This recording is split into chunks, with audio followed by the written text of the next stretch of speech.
Good afternoon. I'm sitting here with Leo Lefebvre. Leo, thank you for accepting to meet with us. And let's skip to our first question. Could you speak to us about your journey in education? Okay, I will start. Firstly, it's a pleasure for me to be here with you, Nicole. Let me start with my upbringing. I was born and raised in the West End of Sudbury. Attended St. Albert Catholic School, elementary school, and then went on to, and I was fortunate, attend Collège du Sacré-Cœur, Sacred Heart College in Sudbury, which is a school run by Jesuits. Jesuits are renowned for having much success in educating young people, and the less young as well. It's not just instruction, it's education and with its full meaning. So I attended Sacred Heart College for several years because it was under the auspices of Laval University. And they had courses ranging from grade 9 to the end of the university. So I attended Élément Latin, which was a grade 9. And then did not do a grade 10, went out to grade 11, which in méthode, and then you had versification and belles lettres, philo, rhétorique, philo 1, philo 2.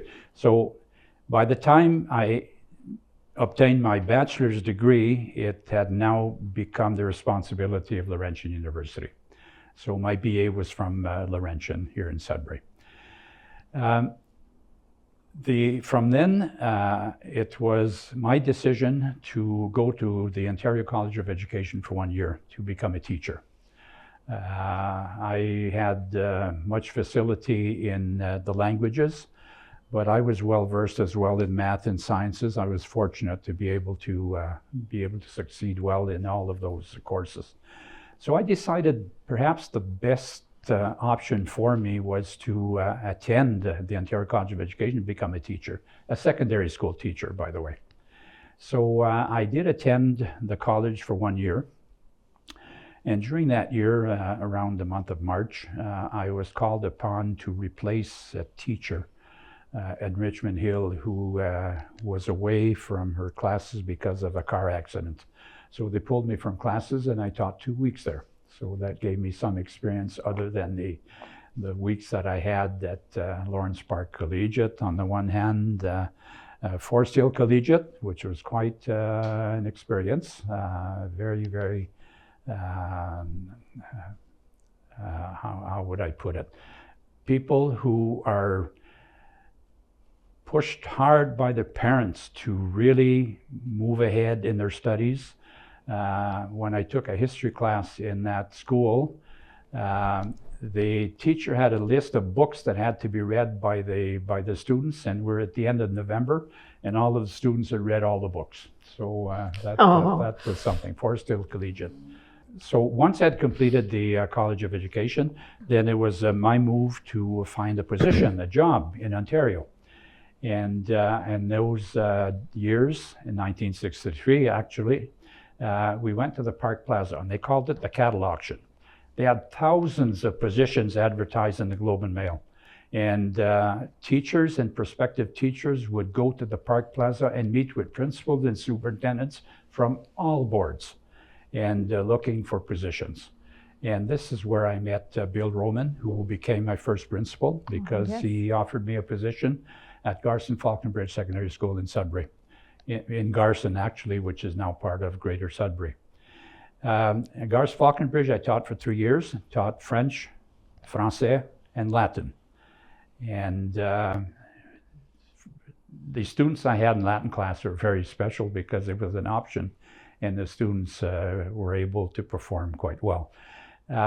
We had, in the third year I was at Garson, 2 provincial examinations in the grade 13 French, and that particular year there was grade 12 Latin that was considered to have final examinations from the province. And my classes of French, there were 35 students in each class, but everything went quite well. The marks that I had submitted to the ministry were exactly the marks that they'd ended up with. I did the tally of all the marks that I gave them, which counted for 60% of the year, and the marks that the Minister of Education allocated after correcting and marking the exam, which was 40%. The variance was 0.0001, so I was right on with the marks. Yes, you were. And my little grade 12 class of 24 students, they ended up with an average of 84% on the final exam with the ministry. So that was, they were keen to learn, and I was there to feed them. And you were a good teacher, because that's great success. The students learn, there's always a good teacher. Yeah, I had good mentors. Let's say that helped quite a bit. Oh. Then after Garst Falconbridge, I moved on to Chelmsford Valley District Composite School for 3 years. I was major head of French and Français.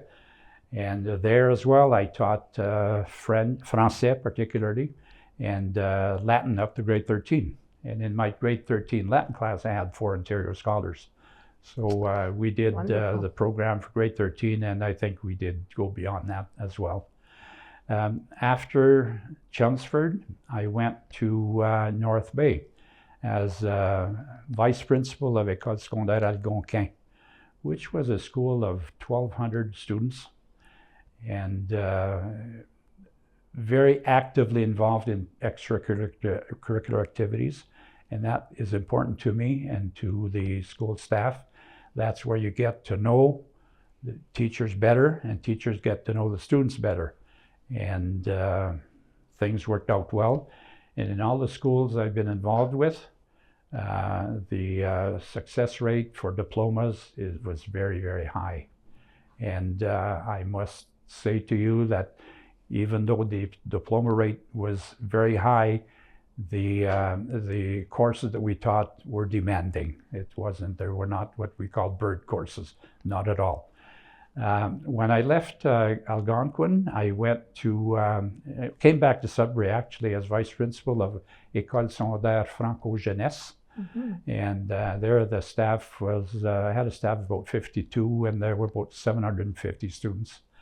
And things worked out very well. I had a good staff and good people there, working hard, very demanding.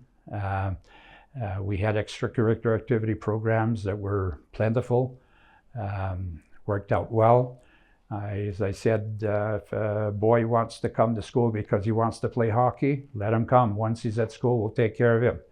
If this girl wants to come to school because her boyfriend attends the school, let her come in. We'll take care of her once she gets in. And things worked out very well. We had high success rates at Franco Jeunesse as well. Now, in 1984, there was the possibility of some school closures because of enrollment and shifts in population. And as soon as I heard that, I had to make a choice, because I was the last one in. Yes. Because coming from North Bay, so my seniority in Sudbury was extremely low. Uh-huh. And what I did is I applied for a position as education officer at the Ministry of Education and didn't obtain it. I was principal of the principal's course during the summer for Francophone teachers. So that kept me quite busy all summer. And in the fall of that year, I applied and obtained a position as superintendent of French immersion with Sudbury Board of Education. A highly successful program. I was there for 3.5 years. We developed programs. I was able to obtain a board decision that the principals of the schools where we offered immersion had to have a working knowledge of French.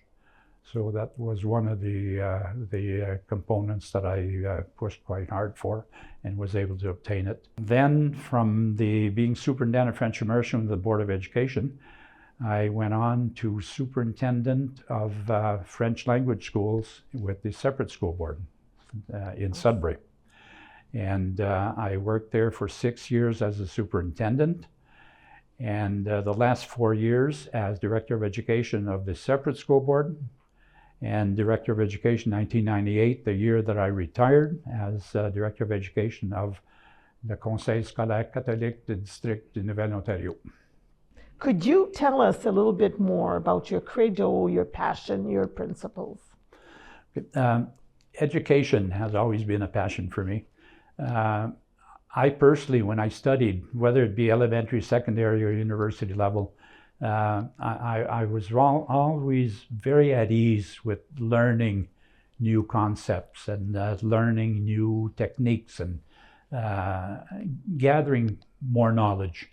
And I said, you know, maybe this is what I should do when I decide to enter into a career, is help others as well to learn and to be able to grow as well. The spiritual component of the human being, to me, is extremely important. I've been fortunate to have parents who had values which made us grow and develop fully.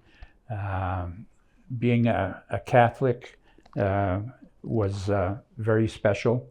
The spiritual component of one's being helps you to gain inner peace, and it provides you with the energy that is required to work well and to fulfill your mission. Not accepting the minimum, but always going beyond the call of duty. It's to me, it's part of life. Leo, can you speak to me, or to us, because everybody that's listening, the rewards and the passion that you lived through all of those experiences? Along the way, and you know, when you do volunteer work, like now I'm retired, it's my 27th year of retirement. I've been heavily involved in volunteer work, and I've said before, you don't do volunteer work to get recognized. No. You do it because it's part of you, and it's one way of saying thank you to all those who have helped you along. And to me, that is very important. I did receive in 2015 the Cross of Honor from Pope Francis. And that was because of my loyalty to the church and my involvement in the community. So that was a recognition that was given to me. The Richelieu Club is one club that I'm a member of the Richelieu, and it's a strong component of my life. I've been with them 47 years now, and we do all kinds of good things for kids, for the youth, for the children. In the last 7 years, I think we've raised and given over $100,000 a year, so that's very helpful to the community.